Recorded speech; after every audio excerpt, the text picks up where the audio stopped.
Judiciary సిస్టంలో అవినీతిపై చిన్నపిల్లల పుస్తకాల్లో ప్రస్తావించవచ్చా? అసలు ఈ ప్రశ్న ఎందుకంటే ఎన్సీఈఆర్టీ ఈ మధ్యకాలంలో హిస్టరీకి సంబంధించిన అనేక అంశాల్లో మార్పులు చేస్తోంది.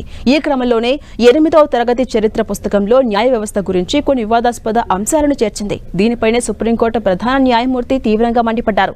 ఇది కావాలనే ఓ పద్ధతి ప్రకారం న్యాయ వ్యవస్థపై చేసిన దాడిగా వర్ణిస్తూ సుమోటోగా కేసు విచారణ చేపట్టారు. దీంతో కేంద్రం కూడా వెనక్కి తగ్గాల్సి వచ్చింది.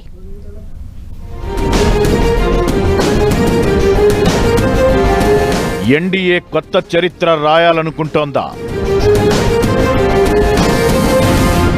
ఎన్నికల విజయాలతో చరిత్ర తిరగరాద్దామనుకుంటోందా? విపక్షాల ఆరోపణలు సరే, ఇప్పుడు కోర్టులను కూడా లాగేసిందిగా.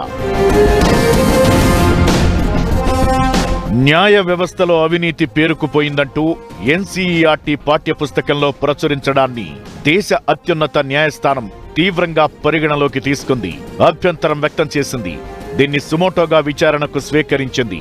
సుప్రీం ప్రధాన న్యాయమూర్తి జస్టిస్ సూర్యకాంత్ నేతృత్వంలోని ధర్మాసనం ఈ అంశాన్ని సుమోటోగా విచారణ చేపడుతున్నట్లు ప్రకటించారు.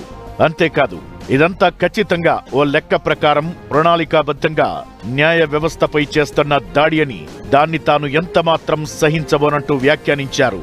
దీంతో ఒక్కసారిగా కేంద్రంపై ఆరోపణలు, విమర్శలు గుప్పుమన్నాయి. జాతిపిత గాంధీజీకి సంబంధించిన పాఠ్యాంశాలను ఎన్సీఆర్టీ ఇప్పటికే తొలగించినట్లు ఆరోపణలు రాగా, దానికి తాజా ఉదంతం కూడా తోడైంది. కాంగ్రెస్ నేత ఎంపీ కపిల్ సిబల్ 8వ తరగతి చరిత్ర పుస్తకంలో న్యాయ వ్యవస్థకి సంబంధించిన సమాచారాన్ని కోర్టు దృష్టికి తీసుకొచ్చారు. కొత్త NCERT social science text book లో ఈ అంశం ఉండగా, దానిపై సీజేఐ వెంటనే స్పందించారు. న్యాయ వ్యవస్థను కించపరచడానికి భూమిపై ఎవరికీ అధికారం లేదని, అలా జరగడానికి తాను ఎంతమాత్రం అనుమతించబోనని తేల్చి చెప్పారు సీజేఐ. ఇంతకీ ఈ పుస్తకాల్లో ఏమని ఉందంటే, దేశ న్యాయ వ్యవస్థలోని అవినీతి, భారీగా కేసులు, పిటిషన్లు పేరుకుపోయాయని ఈ పాఠ్యపుస్తకాల్లో ప్రచురితమైంది. న్యాయమూర్తుల కొరత వంటి సవాళ్లు న్యాయ వ్యవస్థ ముందు ఉన్నాయని వెల్లడించింది. మన సమాజంలో న్యాయ వ్యవస్థ పాత్ర అనే సవరించిన అధ్యాయంలో సదరు వివరాలు ఉన్నాయి. దేశంలో కోర్టుల పనితీరు, వాటి నిర్మాణం, అంటే సుప్రీంకోర్టు మొదలుకుని జిల్లా న్యాయస్థానం వరకు అవి ఎలా పనిచేస్తాయనేది ఇందులో పొందుపరిచారు.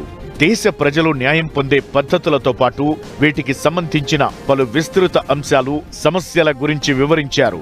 8వ తరగతి పాఠ్యపుస్తకంగా ఎన్సీఈఆర్టీ దీన్ని ప్రచురించింది. అయితే పాత పాఠ్యపుస్తకాల్లో అవినీతి ప్రస్తావన లేదు. సవరించిన పుస్తకంలో మాత్రం అందుకు సంబంధించిన వివరాలు ఉన్నాయి.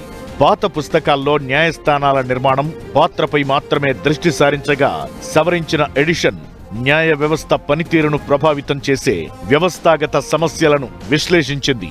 ముఖ్యంగా దీనిలోని ఓ విభాగం న్యాయ వ్యవస్థలోని అవినీతిని, పేదలపై దాని ప్రతికూల ప్రభావాన్ని వివరించింది. దీనిపైనే సుప్రీంకోర్టు ఇప్పుడు తీవ్రంగా స్పందించింది.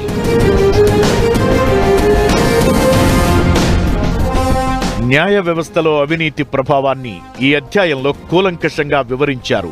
ప్రజలు న్యాయ వ్యవస్థలోని వివిధ స్థాయిల్లో అవినీతిని అనుభవిస్తున్నారు. పేదలు, బలహీన వర్గాలకు ఇది న్యాయం పొందే అంశాన్ని మరింత కఠినతరం చేస్తుంది అనేది దాని సారాంశం.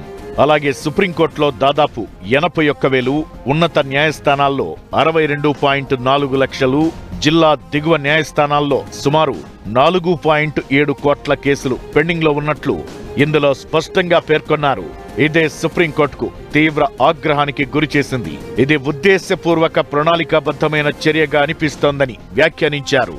దీన్ని తన దృష్టికి తెచ్చినందుకు కపిల్ సిబల్, అభిషేక్ మను సింఘ్వీలకు ఆయన కృతజ్ఞతలు తెలిపారు.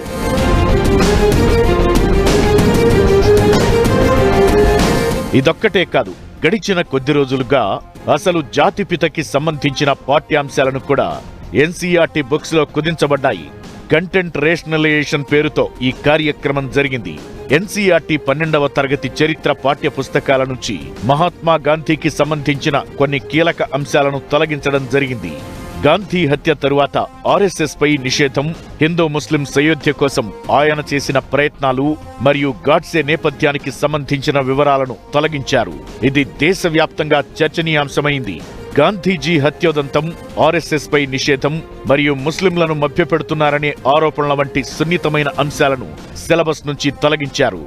అసలు చరిత్రను హేతుబద్ధీకరణ చేయడానికి కేంద్రానికి అధికారమేంటనేది విపక్షాల ఆరోపణ.